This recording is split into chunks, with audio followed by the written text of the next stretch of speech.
Okey, minggu ke-34 Topik TV Channel segmen 90s. Bersama lagi kita akan bawa satu lagi benda pada zaman 90-an yang dikenali ramai, iaitu chewing gum. Chewing gum benda dengar macam simple tapi tak simple, sebab chewing gum ni banyak menyusahkan orang ramai.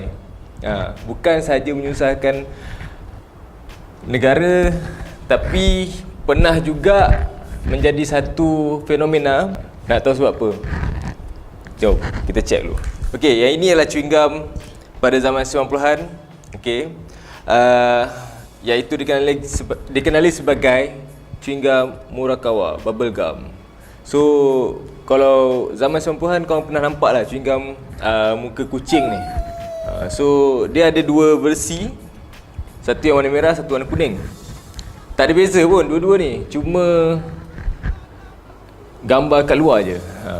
Tapi kita kena unboxing juga chewing gum ni, walaupun dia simple kan. So kita try buka dulu yang warna kuning ni, tengok apa isi dalam dia. So okey, tapi tak lupa juga kandungan isi dalam dia, sugar, glukos, gum base, citric acid, strawberry. Okey, yang ni strawberry, yang ini sama juga, strawberry juga. So tak ada beza lah. So senang cakap tak ada beza pun antara dua-dua ni, cuma colour kat depan saja. So kita unboxing Ni gambar kucing ni, tapi bukan gambar Doraemon Ni yang ini mungkin abang Doraemon lah. Okey, so chewing gum dia, chewing gum dia macam ni. So chewing gum ni dia tak ada tempat lain. Chewing gum ni tempat dia kat mulut dia. So kita masuk ke mulut kita. Bismillahirrahmanirrahim. Chewing gum ni agak famous masa aku kecil tu, sebab harga dia murah, and then dia sedap juga. And dulu ada dua perbezaan, satu chewing gum hitam putih dengan chewing gum ni. Tapi kebanyakan orang akan beli chewing gum yang ini, yang Murakawa chewing gum ni, sebab harga dia murah lagi. Chewing gum yang hitam putih tu harga dia 1 sen. Chewing gum ni 10 sen dapat 2. And beza antara chewing gum yang hitam putih dengan chewing gum ni, chewing gum hitam putih tu dia lambat sikit nak keras. Tapi chewing gum Murakawa ni, dia bila habis gula dia apa semua, dia akan cepat keras dan dia punya gula tu habis. Tapi chewing gum Murakawa ni, kalau dah habis gula tu, kita akan buat satu trik lah masa budak-budak macam aku kan. Aku duit pun tak banyak, so masa kecil tu chewing gum ni beli satu, tapi kadang-kadang sampai 2 hari. Sebab kelebihan chewing gum yang Murakawa ni, dia bukan macam chewing gum yang warna hijau tu, chewing gum apa tak ingat nama dia. Tapi dia bukan jenis yang bila kita bawa keluar daripada mulut, dia akan terus nak melekat kat tangan lah.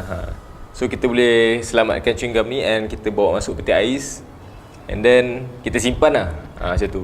So bila kita nak guna balik, kita akan ambil chewing gum ni, nak bagi dia rasa gula balik, kita pergi masuk kat balang gula, kita tabur-tabur sikit gula-gula tu, lepas tu kita telan balik. So kita kunyah balik. So kita dapatlah balik chewing gum yang kita nak tu. Selalunya aktiviti yang boleh dibuat dengan chewing gum, macam buat belon, apa-apa pun yang suka pakai chewing gum,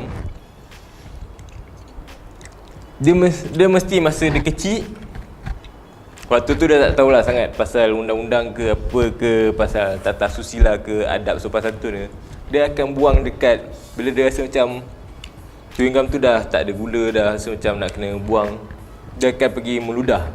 Itu salah satu habit yang tak elok lah pasal chewing gum ni. Dia akan jadi satu masalah terbesar untuk setiap pejalan kaki yang melalui kawasan yang ada chewing gum tu. Sebab chewing gum bila kena panas, dia akan jadi lembek. Dia bukan lembek biasa, dia lembek melekit dan melekat. So kalau kita boleh tengok sendiri chewing gum ni, dia jadi macam ni. Cuba kalau benda yang macam ni melekat dekat kasut, dia akan sentiasa melekat kasut. Dia akan merosakkan kasut tu, and then menyusahkan kita bila kita dah terpijak lah. Sebab kita akan rasa macam nak seret-seret je kan, kita macam nak seret je slipper tu kan, tapi dia tak nak pergi sebab dia chewing gum, dia dah melekat lah. So last sekali tengok lah chewing gum tu lama-lama sampailah dia rasa macam dah menipis kan. Macam tu cara nak simpan, cara nak buang chewing gum. Ambil balik plastik dia, lepas tu kita gulung-gulung, kemaskan ni. Bila dah jadi macam ni, baru kita buang kat atas sampah. Jangan main buang cara meludah dekat tepi-tepi jalan kaki apa semua. So nanti kita akan menyusahkan orang lain and membuatkan negara kita menjadi kotor. Macam tu. Apa-apa pun nak makan chewing gum boleh, tak ada masalah. Tak haram pun, boleh makan. Tapi pandai makan, pandai buang.